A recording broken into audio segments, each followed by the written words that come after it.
धार्मिक शास्त्रों के अनुसार होलिका दहन के दिन देवी देवताओं के पूजन का विधान है। इस दिन आप इन 10 देवी देवताओं का पूजन करके उनके विशेष वरदान प्राप्त कर सकते हैं। आइए जानते हैं इन खास देवताओं के बारे में जानकारी। विष्णु पूजा। होलिका और प्रहलाद के साथ ही भगवान विष्णु की भी पूजा की जाती है। खासकर दूसरे दिन विष्णु पूजा की जाती है। कहते हैं त्रेता युग के प्रारंभ में विष्णु ने धूलि वंदन किया था। इसकी याद में धुलेंडी मनाई जाती है। धूल वंदन अर्थात लोग एक दूसरे पर धूल लगाते हैं। होलिका दहन के बाद धुलेंडी अर्थात धूलि वंदन मनाया जाता है। सुबह उठकर नित्य कर्म से निवृत्त होकर होलिका को ठंडा किया जाता है, मतलब पूजा करने के बाद जल चढ़ाया जाता है। धूलि वंदन अर्थात धूल की वंदना। राख को भी धूल कहते हैं। होलिका की आग से बनी राख को माथे से लगाने के बाद ही होली खेलना प्रारंभ किया जाता है।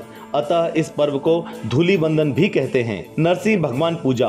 होली के दिनों में विष्णु के अवतार भगवान नरसिंह की पूजा का भी चलन है, क्योंकि श्री हरि विष्णु ने ही होलिका दहन के बाद नरसिंह रूप धारण करके हिरण्यकश्यप का वध करके भक्त प्रहलाद की जान बचाई थी। इस दिन उनके चित्र या मूर्ति की पूजा की जाती है। श्री शिव पूजा। होली का त्योहार भगवान शिव से भी जुड़ा हुआ है।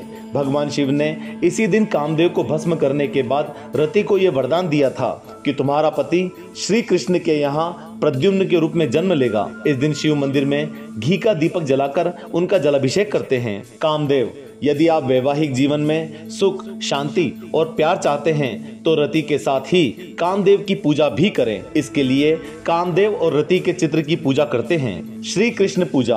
होली का त्योहार श्री कृष्ण से भी जुड़ा हुआ है। इसे ब्रिज में फाग उत्सव के रूप में मनाया जाता है। श्री कृष्ण ने रंग पंचमी के दिन श्री राधा पर रंग डाला था। इसी की याद में रंग पंचमी मनाई जाती है। श्री कृष्ण की अष्ट प्रहर पूजा की जाती है और उन्हें भोग लगाया जाता है। श्री राधा के बरसाने में होली की धूम फागुन मास के लगते ही प्रारंभ हो जाती है।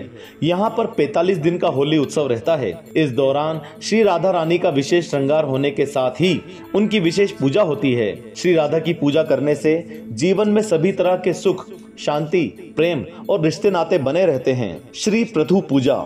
होली के दिन ही राजा पृथु ने राज्य के बच्चों को बचाने के लिए राक्षसी ढूंढी को लकड़ी जलाकर आग से मार दिया था। राजा पृथु को विष्णु का अंश अवतार भी माना जाता है, इसलिए उनकी भी पूजा होती है। श्री हनुमान पूजा। इस दिन हनुमान जी की पूजा करने से सभी तरह के संकट दूर हो जाते हैं। इस दिन हनुमान जी को चोला चढ़ाना चाहिए। लक्ष्मी पूजा। होली के दिन माता लक्ष्मी की पूजा भी श्री हरि विष्णु के साथ की जाती है। इससे घर में धन समृद्धि बनी रहती है। महालक्ष्मी मंदिर में जाकर कमल का फूल और खीर अर्पित करना चाहिए। अग्नि एवं संपदा देवी की पूजा। होलिका दहन के दिन होलिका अग्नि में प्रहलाद को अग्नि में लेकर बैठी थी। उस समय सिर्फ होलिका ही अग्नि से जली थी और प्रहलाद सुरक्षित ही अग्नि से बाहर आ गए थे। इसी कारण होलिका के रूप में अग्निदेव की पूजा की जाती है।